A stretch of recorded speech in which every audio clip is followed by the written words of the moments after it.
Hey, what's going on, everybody? Nuriah TV. Just wanted to check back in.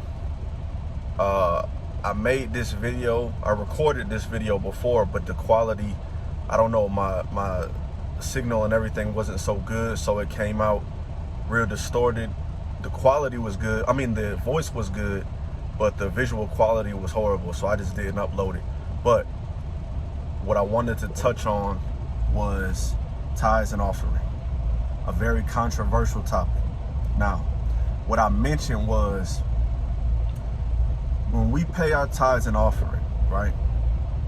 See, a lot of people I hear on the internet, they'll come up, they'll say, you know, I'm not giving my money to no preacher. I'm not giving my money to no church or this and that. But I'm like, yo, I'm not giving my money to no preacher either.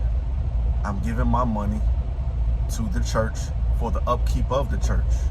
Now, there are situations, let's just say like on a pastor's birthday,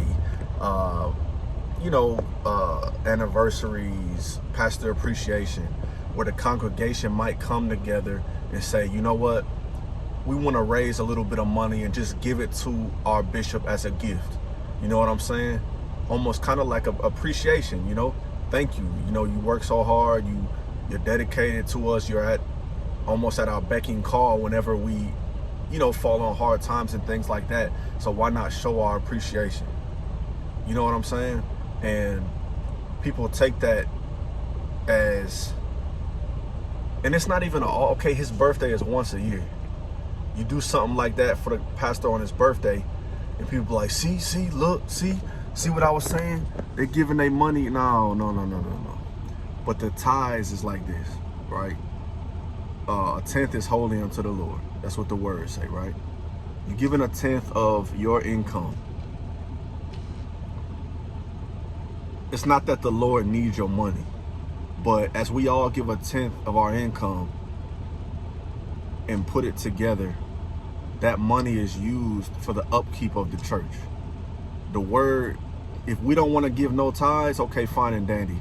We can all meet up in a field somewhere and have church, if that's what y'all want to do, if y'all don't want to pay tithes. You know what I'm saying? But money is needed to make things happen. You know what I'm saying? All these events that y'all love. Light bill, leaky roof, the sewer is backed up, the paint is peeling off the walls. Don't you want your church to look nice? When people come in, don't you want your church to smell good? New carpets. The carpet getting old is starting to have a stench.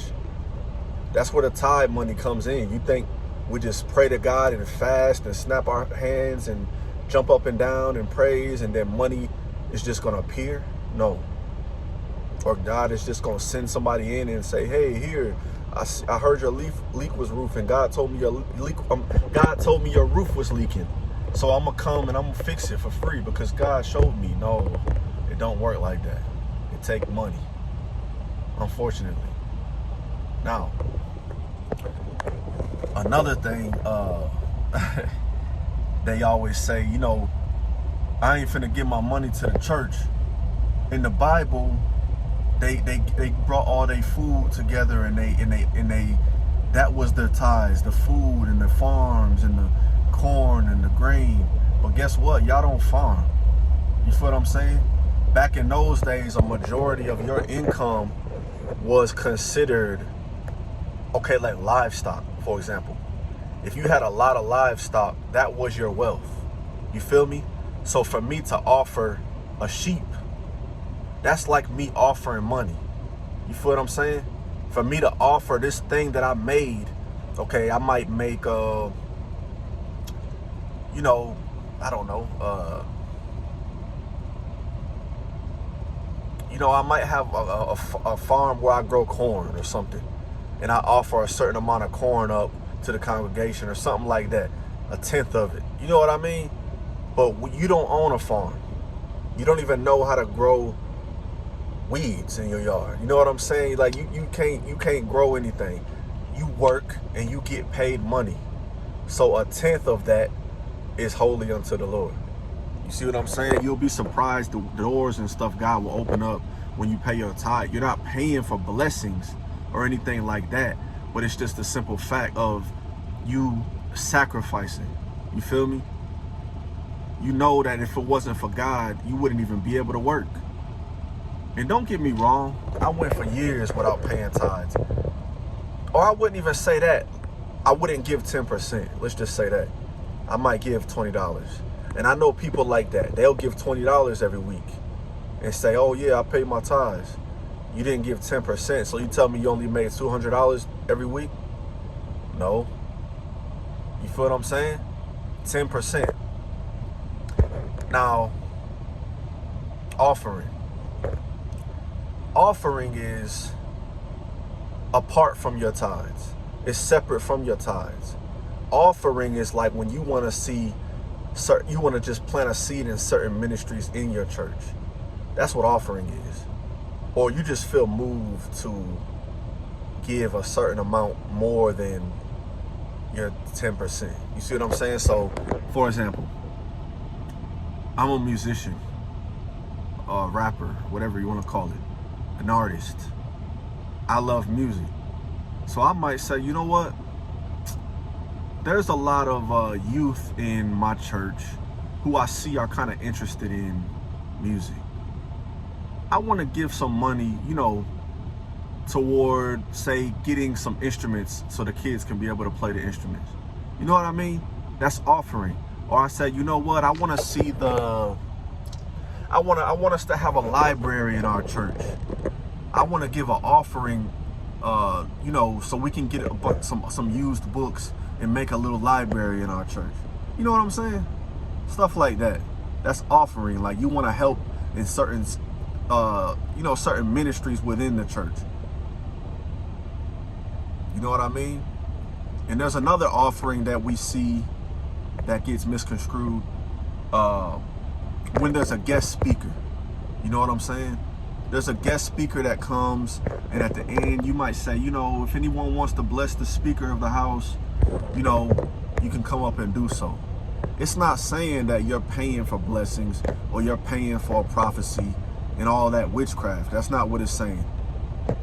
What they're doing is basically showing gratitude. Like, look, you came all this way from across the country or across the state, across the city, whatever. You left your church to come and feed my church. So I want to just show you, you know, that we're grateful. We want to give you a gift. You know, maybe you can go, it might not be $1,000, it might not be $5,000, but it may be a few dollars where that speaker might be able to go take his family out and have a nice dinner or something. You know? Now there are, see, there's so many ways to it. Now there are some devils out there that ruin it for the whole bunch, some rotten apples. You know what I'm saying? There are some people that might say, you know, if you don't, you know, what y'all got to offer, you know, if y'all ain't offering up at least 1,000, I ain't coming. Sorry, I can't make it. I need at least 1,000. There's some devils out there like that. And if you one of those devils out there listening, you gotta stop that, man. Come on, bro. If you don't got it, that's one thing. Say, you know, tell whoever's inviting you, let them know, look, I would love to come, but honestly, I'm not in a financial situation right now to make it.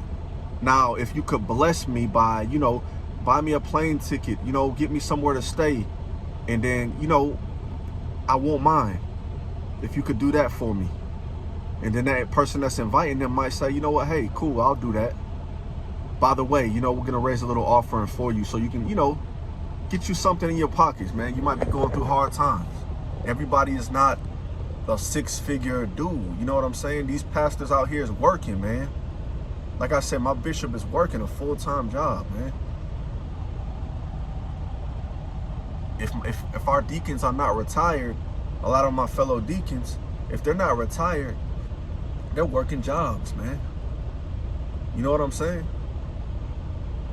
So there's nothing wrong with that. Now, I'm not going to tell the bishop, oh, by the way, I won't come unless it's it got to be first class. It got to be a presidential suite in order for me to come speak. Like, come on, man. That's that stuff right there that make people leave church. For real. That's that stuff that make people leave church, man. And it's bad. It's bad. We got to stop all that trash, man.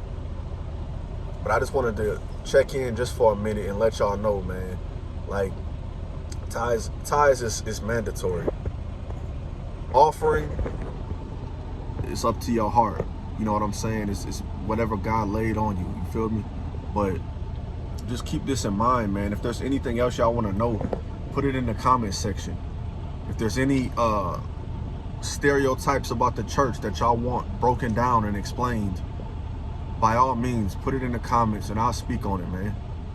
Because we got to clear up this trash. We got to stop this trash where people look at the church as a bunch of pulpit pimps looking to pimp the congregation and make money and messing with the women and all that. We got to stop that trash, man. So y'all just, you know, leave a comment. Once again, subscribe, share if you like, and we're going to make this thing grow, man. And we're going to unravel some of these myths that y'all been taught and that y'all might have seen in your church growing up. But I'm here to let you know that's not how it's supposed to be. So don't let that church that you grew up in spoil it for the rest of us. There's some honest people out here that don't want your money. There's some honest bishops out here that's living paycheck to paycheck and refuse to touch a dime from tithes. You feel what I'm saying? Salute to y'all. Y'all take it easy, man.